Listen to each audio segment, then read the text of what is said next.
If you're thinking about moving and you want to learn about what everyday life is going to be like in your new town, this is the place for you. On Open House, we sit down with local, top producing real estate agents to help you find the best places to live in DC, Maryland, and Virginia. So if you don't want buyer's remorse and you want to find your dream town, we are here for you. So go ahead and book a free call with us and we'll help guide you to the area that is right for you. Now, let's jump in and learn about your new home.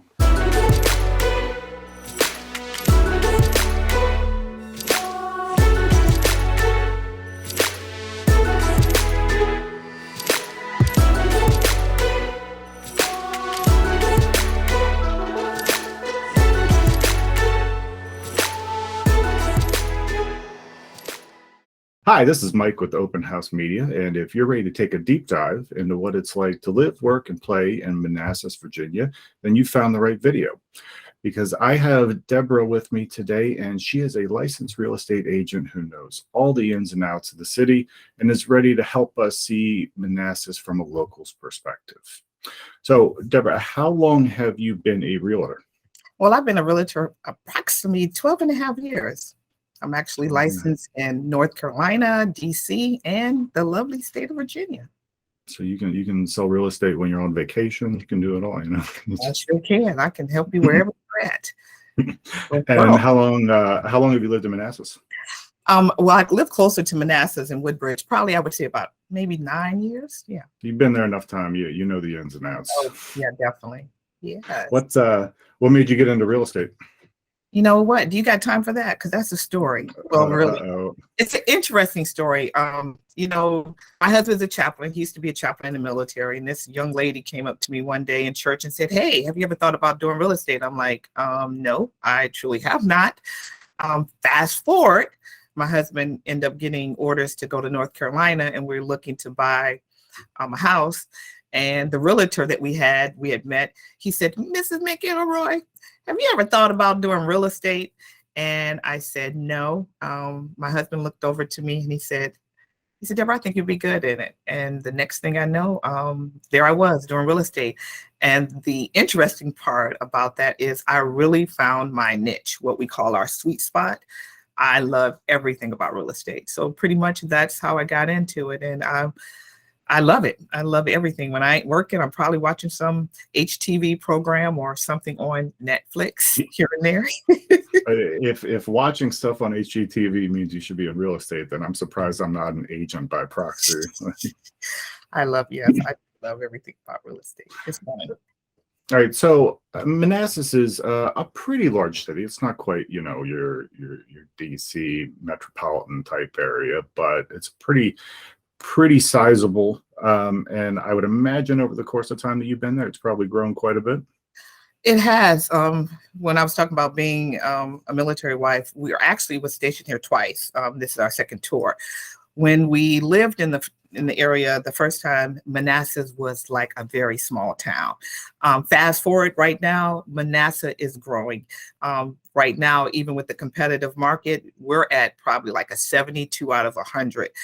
There are so many different businesses that are growing in the area, and it's kind of amazing because my kids went to school in Manassas and seeing it grow, and it's like, oh, wait a minute, I remember that was nothing there, and there's just a lot of growth there. I think the market is pushing individuals further out into little areas that once were small towns are now becoming, mid towns because they're more affordable. I think that's, a byproduct of people are much more willing to commute a little bit to really enjoy the place they lay their head.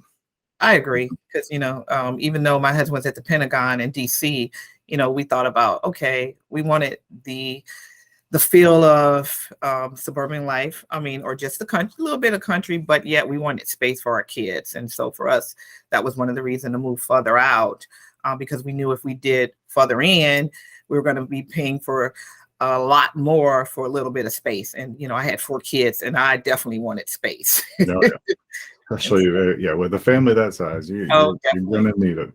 So yes. I would imagine, a lot of people are probably commuting to DC, probably some to Richmond area from Manassas.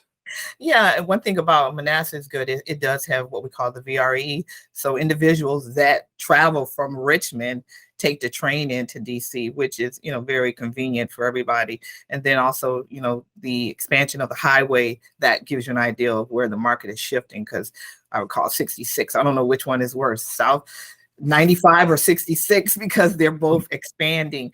But I think that's making it a little bit more, what I would say, available or more attractive to individual, is because of the fact of the VRE and the things like that. It's got that small town, but yet it's growing for a family. Yeah, it's nice to see the expansion in the highways and stuff like that, to cut down on that commute just by a little. That saves you, a little bit of time every day, and that also, it makes you happier that you're doing it, because you get to come home and you get to have your yard, you get to have, your space, your freedom, you get to not have to deal with the hustle and bustle of city, but it's close enough where it's there when you want it. Right. So obviously there's going to be a lot of commuting. DC is probably about an hour from you. It's about an hour. And one thing about it being an hour away, the one thing about the little small towns here is that even though you may work in the city, that when you come home, you've got everything where you're at. Because the truth of the matter, up here, a lot of people are spending their time on their commute.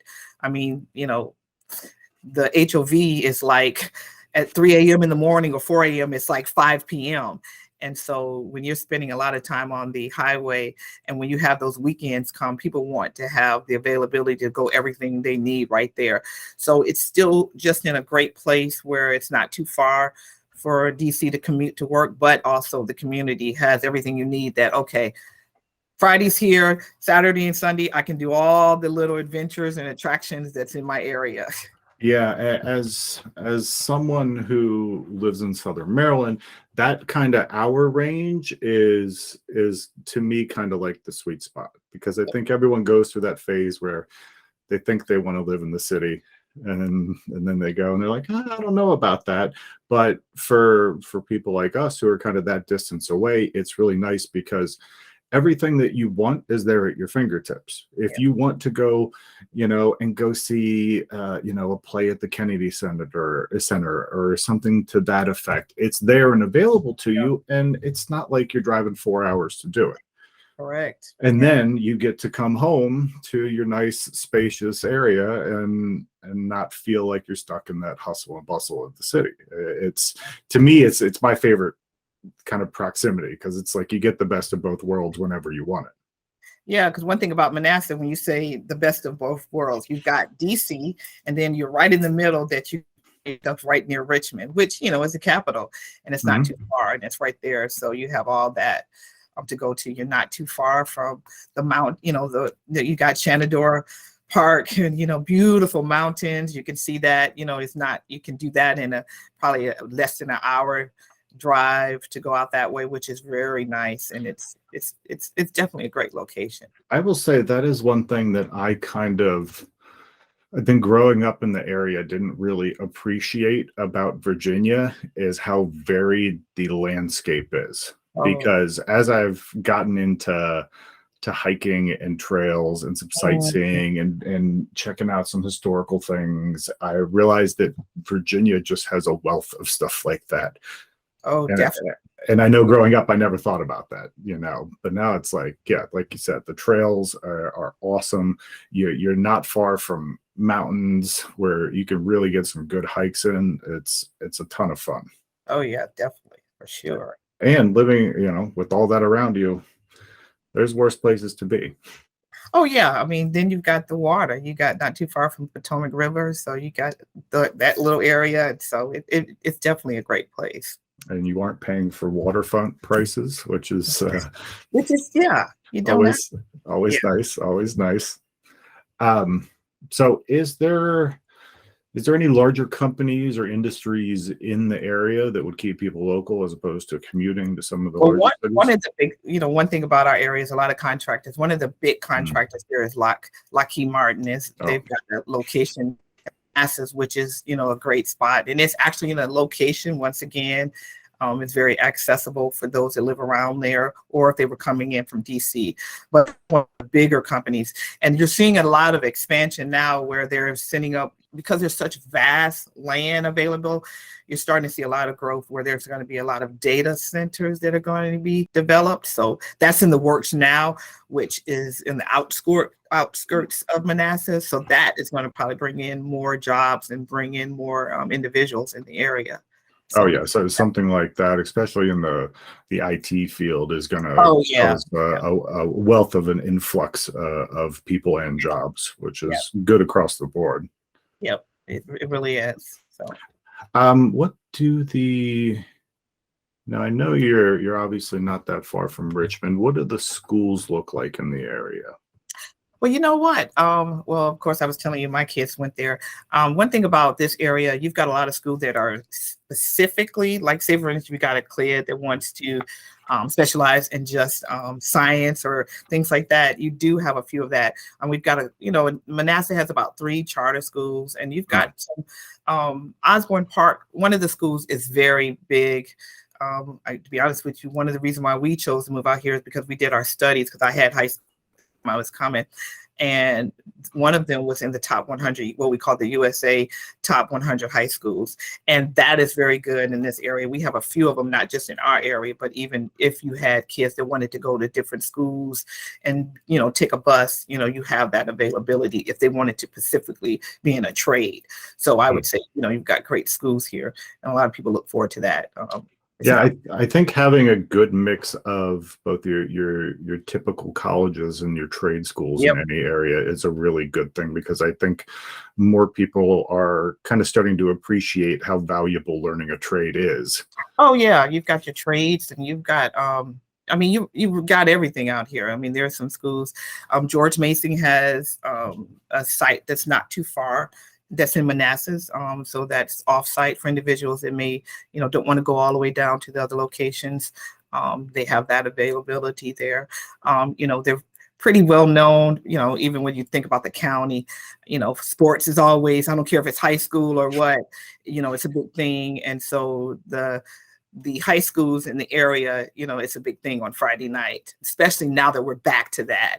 Oh yeah, we're getting into the fall time. Yeah, the games are big, big things. So you've got all of that available for individuals too. Yeah, and I know that's something that a lot of people, when they're kind of researching an area, want to know that the schools that are around are of a caliber that they see fit, and that's sometimes the make or break for people, especially with kids going into those age brackets.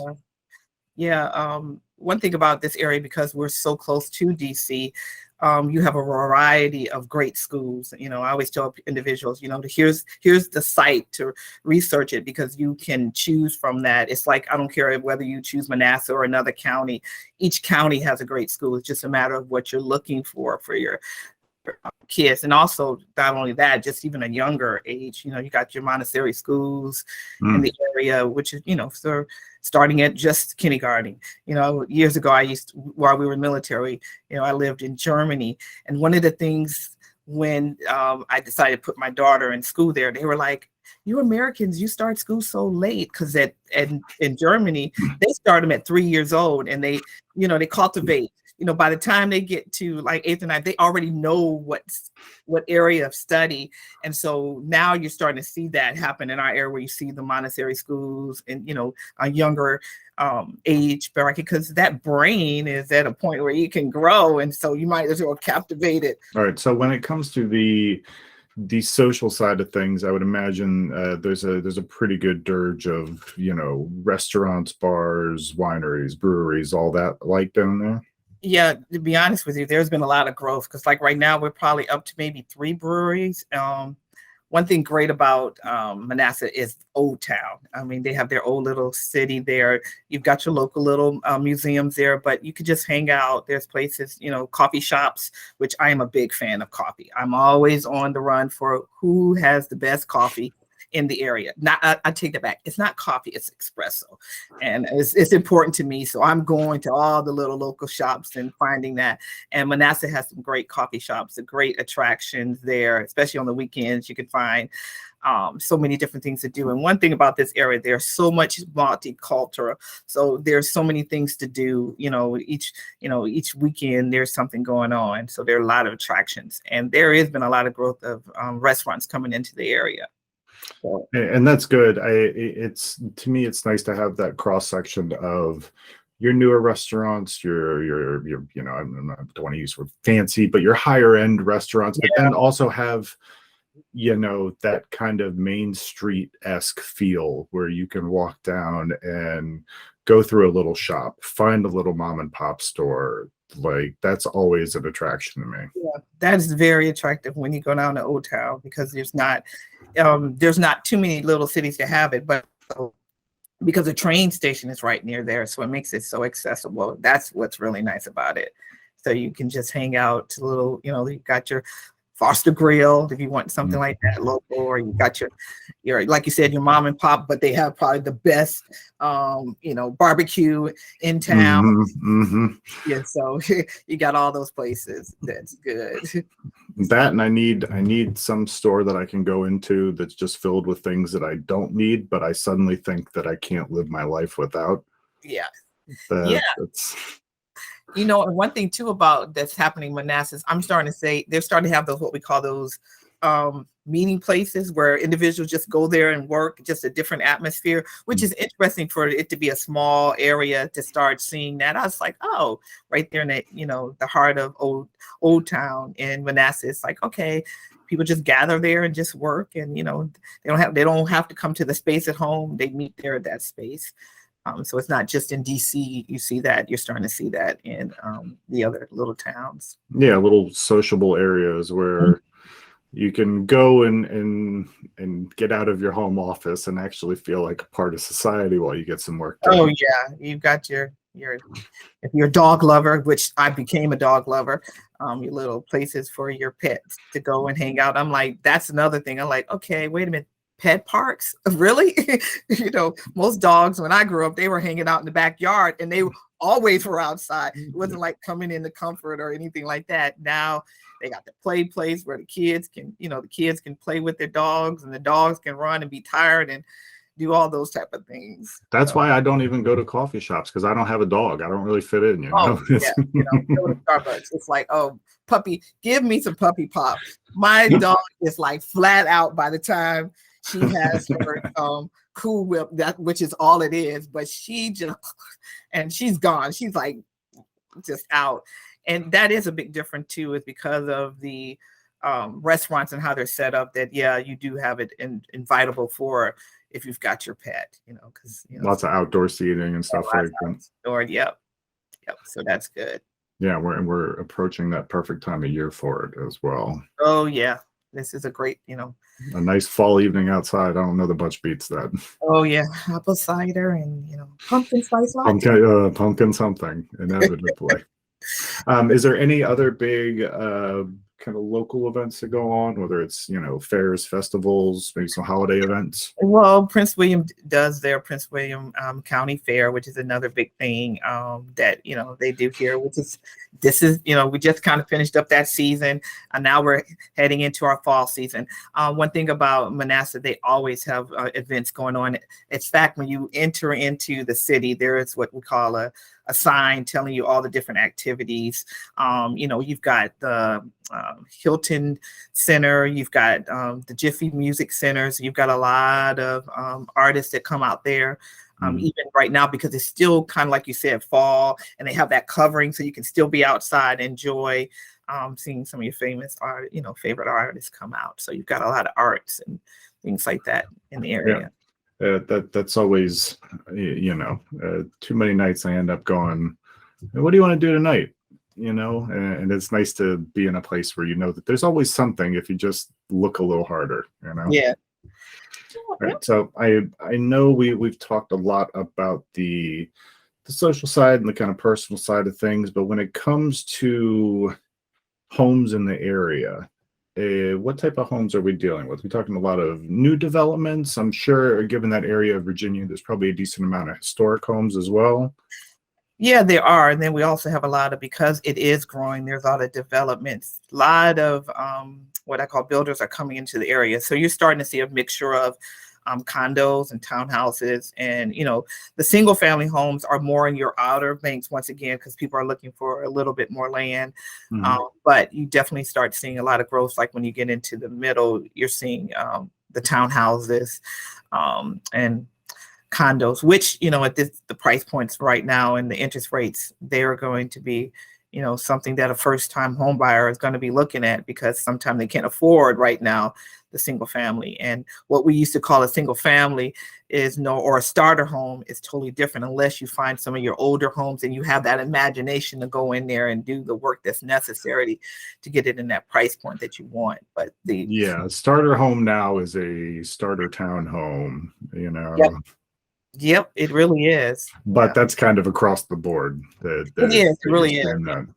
Yep. It's almost like a tour of duty. Like you have to spend some time in a nice townhome before you can do the upgrade. Yeah, or for some people, it's starting off at a condo. The thing about our area, we do have a lot of condos, which some areas don't have that, because I know I'm being licensed in North Carolina. There were a very small amount of townhouse. I mean, we don't really have too many townhouses, but condos. But they were easy to rent, but they were very difficult to sell. Here, because of the cost of land, you just said it, individuals know, okay, I'll probably end up in a townhouse, which, a townhouse you can get is just as big as a single family. The only difference is one attached and one's not. So you just have to educate the individual on that. And you got to be nice to your neighbors. Oh yeah, of course. Yeah. Whereas when you have your own place, you can kind of go.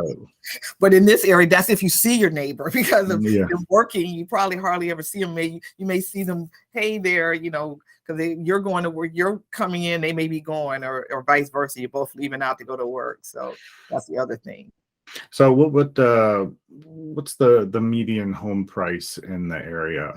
I would say in our area, you're looking at it probably about in Manassas, average price probably about $475, $412. Well, I would say probably $412. I think I wrote that down. Somewhere around $412 is what we're seeing. Yeah, about $415 right now. So that's a big jump. You're talking about 3.9% jump, whereby you could have got so much cheaper. Manassas was very affordable. It's now like it's gone up. So the average price is about $415. So, somebody come in looking for a loan, we just probably have to find something really, really well. I think with anyone coming in, especially your first time home buyers, I think it's a very important thing to have. Well, one, to understand what you don't know, and to find an agent who will properly inform you of what you can and cannot afford. Because I think a lot of people end up kind of strapping themselves to their house, and it's not necessarily the best way to go about things. All right, so I know we were talking about kind of responsible, home buying in the beginning of the process. If you could give one piece of advice to a potential buyer before moving to Manassas, what would that be? The most important thing is to get pre-approved. That's the most important thing, because a lot of people don't realize it's important to get a pre-approval, because you got to know what you're spending or what you're qualified for. And a lot of times people don't realize that before you can even put an offer in, you need to have a pre-approval letter.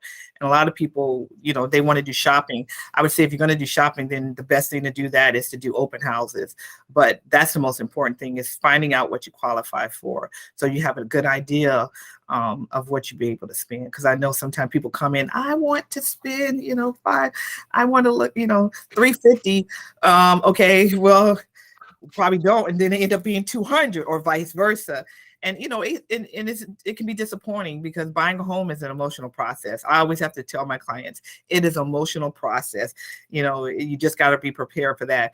You may walk into the first house and love it, but you got to be qualified. So that would be the first thing, is you see enough circumstances on TV where it's like, okay, well, I've got my $10 an hour job. I'm ready for my $1.2 million house, please. And it's like, sometimes life hits you a little harder than that. And that's an important kind of thing to go into realistically, to put yourself in the right mindset Yeah. for, what you can afford going forward. Right. And I think it's really big when you said that word mindset, because of our area, just all of this area being near DC, it's very transition. And so with that being said, you got people that may be coming from small town, Idaho, or just anywhere small. And when you start talking to them, 500,000, that's $500,000. Because I can remember saying, who's going to pay $500,000 for a house? But now it's no big deal. But if you don't have that mindset, if you've come from a place where, okay, I'm used to paying 300,000 and I've got a 6,000 square foot at home, and you come here, you're going to have a sticker shock. And if you don't change your mindset, 9 out of 10, I tell the person, you're not going to end up buying, because you've got to get past that. You may be able to get a condo at that price, but you're definitely not going to get a single family. And for some people, they have to end up, staying in the area by renting to make that mind shift, because it really is a mind shift of saying, oh, wait a minute, $500,000 million is really not that much in our area, versus you come from originally from Cleveland, woo, that's acres and acres. Yeah. It's I grew up outside of St. Louis, and my sister still lives there, and she was thinking about moving over here, and she goes, what do you get for the money? Like, I could own half my town for what I would pay for a house. I was like, well, look, that old phrase of location actually matters a lot more than you think. Yes, it does. I mean, it is about location. And so that is something really big when people, especially I do a lot of military. And so they come from all different walks, and some, if they've come from higher end areas, they have no problem in adjusting. But it's like me, my young soldier that comes in and I want, a single family home, 5 bedrooms for $350. I'm like, I'm sorry, I can't help you. I'm like, unless you want to go further out and drive in, then that's where I can help you at. But if you're going to stay in this little area, it's just not going to happen. Yeah, that proximity to DC is a killer every time. Oh, yes. And it's getting more and more, especially since COVID. Everybody want land. I need an office. And so everybody pushed out. Oh, boy, it was just interesting during COVID, the pushing out of where people moved from where they were. All right. Well, I think we pretty much covered everything. I'd like to thank you for being here today and answering these questions and giving us a feel for what it's like to live in Manassas and some of the things that we can do in that area. If you're interested in moving to Manassas, then please see our contact information below and ask for Deborah, and we'll arrange for her to give you a call as soon as possible to help make your transition into home buying in the Manassas area as smooth as it can be. Well, thank you so much. Deborah, yes, thank you. You have a great evening. You too. Thanks, Mike.